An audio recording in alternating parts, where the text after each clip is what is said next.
So Daniel Jacobs pretty much humbles Luis Arias. This was a complete mismatch. I said up leading to the fight that this was going to be easy work for Daniel Jacobs.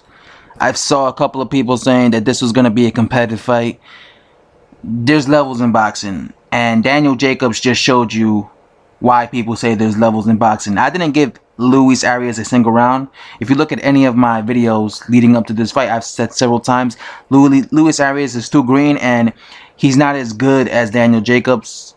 I predicted a knockout. It didn't happen, but credit to Luis Arias. He was very good at holding on. But there were several times in this fight where he looked like he was ready to get knocked out, like he was getting hit. He was like hugging Daniel Jacobs to avoid the knockout. But Luis Arias was saying in the lead up of this fight that Daniel Jacobs is a runner. Well, Daniel Jacobs didn't run against Luis Arias. He stood right in front of him and he dominated him. I said in the lead up of this fight that Luis Arias is a fool if he thinks Daniel Jacobs is a runner, because in his past fights he was very aggressive and he's a come forward aggressive fighter, and he proved me right because he came marching forward against behind a jab against Luis Arias, and he just dominated him. He really dominated him. He really humbled him, because in the lead up of this fight, Luis Arias was talking a lot of smack. He was talking a lot of smack. I mean, even if you look at his if you look at his boxing glove, he puts hashtag don't run. You know, he was talking a lot of smack. He was calling Daniel Jacobs a runner. He was saying all he does is run. And what did Daniel Jacobs do? He stood right in front of Luis Arias and gave him a boxing lesson. He really schooled him. So this has really been a all Brooklyn card. Both Jarrell Miller and Daniel Jacobs, both guys out of Brooklyn, both from my city, they both put on a good show. They both dominated their opponents. Jarrell Big Baby Miller dominated Marius Walk, and Daniel Jacobs schooled Luis Arias, humbled him. Luis Arias will never be the same. He's now a broken man because he got dominated, especially after talking all that smack. But, you know, he was a young prospect, and he might come again. He's just not in the level of Daniel Jacobs. Eddie Hearn, I believe, now promotes, what's his name, Jarrell Miller. So, you know, Eddie Hearn is promoting two of the Brooklyn guys. So, you know, gotta show him love for that. He's promoting Daniel Jacobs and Jarrell Big Baby Miller, if I'm not mistaken. Jarrell Miller, Daniel Jacobs in the post-fight interview said that he's gonna go to Montreal to watch what's his name, David Lemieux versus Billy Joe Saunders, and he wants the winner. So no one could say he's ducking Billy Joe Saunders. That's an interesting fight, Billy Joe Saunders versus Daniel Jacobs. I'm probably gonna lean towards Daniel Jacobs in that fight. I don't even think what's his name, David Lemieux might even beat Billy Joe Saunders, and I definitely think Daniel Jacobs is a better fighter than David Lemieux. I think Daniel Jacobs beats both David Lemieux and what's his name, Billy Joe Saunders. It's just my honest opinion. One thing I like about Jacobs is he's willing to fight anyone. He said, I'm willing to anyone who's willing to step up. So, and remember, he's even called out the Charlo brothers. So Daniel Jacobs is a guy that really has no fear. He's never ducked anyone. He's fought everybody. You know, he fought everybody, really. He fought Demetrius Pirog when he was this young boogeyman in the division. He challenged them and he lost him, but he challenged them. He fought Gennady Golovkin, Peter Quillen, this young Luis Arias. He's talking about the winners. He's called out Canelo Alvarez. He's talking about the winners of Billy Joe Saunders versus David Lemieux. He's called out on social media. He said he'll fight the Charlo brothers. So you gotta respect the Daniel Jacobs for that. He's not a ducker like that. You know, he's not a guy that comes across as a ducker. So yeah, this was Brooklyn. This was Brooklyn's night.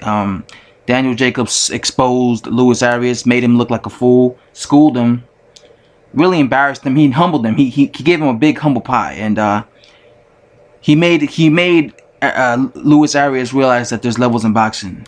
You know, you could talk all the smack you want, but if you don't have the skill set, that's what happens. You get put in your place and you get schooled. I did not give Luis Arias a single round. You know, he was stubborn, he was trying, but he just didn't have the skill set to compete. And he looked very frustrated in there. He was frustrated because he was in there with a guy who was a better talent than him. That was just the reality, you know. But, you know, could he come again? I don't know. I don't think after seeing this, he's definitely not world level. I mean, maybe he could compete with a guy top 20 heavyweight, but I don't think he could compete with the world level anymore, especially after this, because he just got schooled. Like, it wasn't like he was in the fight at all. I mean, he tried to throw flurries at times, but Daniel Jacobs was the one thinking in there. He was the one to command. He was the one coming forward behind the jab. He was the one throwing that jab. He was the one setting up his punches way better, while Luis Arias was really just, he was looking like he was trying to take advantages of any mistakes that Daniel Jacobs did, and he was just throwing these flurries at times, but that wasn't enough. And yeah, he got dominated, really. Daniel Jacobs looked phenomenal in this fight. You know, he hadn't fought in 8 months, but he looked really, you know, he looked like he didn't look rusty at all. And this was a complete domination. So yeah, nothing but respect by Daniel Jacobs. You know, Daniel Jacobs is a cancer survivor, so I'm not gonna, I don't troll guys like Daniel Jacobs, because you know, he's a cancer survivor, and he's a guy who really fights anyone. So I have nothing but respect for someone like Daniel Jacobs. Yeah, guys, that's really the whole fight. It's just a very one-sided fight. Was it the most entertaining fight? No. But Daniel Jacobs did not run. He stood in front of Luis Arias, and he dominated him. And he said that in the first half of the fight, he hurt Luis Arias, and because of the trash talking that Luis Arias was saying in the lead up to the fight, he kind of became too aggressive, and he wasn't really sticking to his game plan. But he still looked phenomenal in there, anyway. But yeah, hopefully Eddie Hearn has Daniel Jacobs fight again soon. I don't want to see him not fight for 8 months, and also like Jarrell Big Baby Miller. So yeah, this is a pretty decent card for Eddie Hearn. I mean, Eddie Hearn, the main event wasn't the most entertaining fight, to be honest, but Luis Arias did get schooled. So it wasn't really the most entertaining main event, because Luis Arias got dominated, and it was like a really one-sided beatdown, but it was still pretty fun. I actually thought Jarrell Miller versus Marius Walk was more entertaining in terms of because they were both like just throwing bombs in there, even though it was kind of one-sided too. But still, I thought it was a little bit more entertaining. And that dude, I forgot his name. That guy named Seldon, I think. You know, that guy. I think he's like a Jewish guy, Jewish fighter. He destroyed that Mexican fighter. I forgot his name. I'm sorry, but that was kind of entertaining. So yeah, it was a decent fight. Oh yeah, I believe Conor Benn fought too. Conor Benn. So yeah, it was a decent fight, but yeah, and a decent card. But yeah, guys, that's all I have to say. I'm out.